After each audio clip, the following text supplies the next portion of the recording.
We've got a staff of almost 9,000 people. There's myself and 2 other analysts in our team. So we've got a massive remit. We've got 200 stores with technology, with 6,000 people servicing those stores, plus another 2,000 in our main distribution center and head offices. So we've got a lot of people in a very small team. So this is where technology comes in, and using that technology and making it as automated as possible so it gives us meaningful information rather than noise. How does that lead you to make different choices in kind of the technologies that you're choosing? I think it's easy to throw tools at a problem. I know one of the things I've struggled with, I don't know about you guys in the audience, is we seem to have a lot of tools in place and probably getting 5-6% of the true value out of those tools. And we kind of deprecated our tool stack. We also looked at our people as well. What skills have we got? Where are the gaps? Where are the pinch points where we can automate what they're doing whilst empowering them to get more out of the technology that we've got and utilize their skills even more so? Yeah. Time's always a precious resource. So how are you choosing your priorities and leaving others? So it's sitting down with the leadership and saying, I've got these 20 things. I'm going to prioritize these 5 things because they have the biggest impact to the business that we've got. And this is actually where you guys helped us out, because external vulnerability scanning, for one example, we were struggling in that area in terms of how to manage it and just get a view of what we've got and what risk we're carrying. So that was a top priority for us. And when you guys helped us out, we addressed the issues that we had. We knew what we were focused on. The telemetry that came out the platforms was absolutely clear. It took us minimal time to analyze, interpret, understand, and we can then move on to the next thing.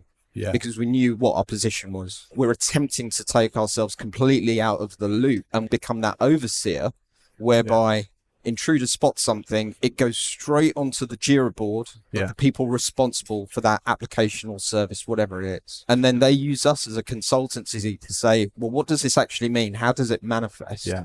And that's when we advise, or we get Hannah to join a call with us and help us out. So you're using that Jira integration as the primary way to get that information to the users? It's crucial. Otherwise, I've got to go on Intruder. I've got to understand what it says. I've got to copy, paste it onto a Jira ticket.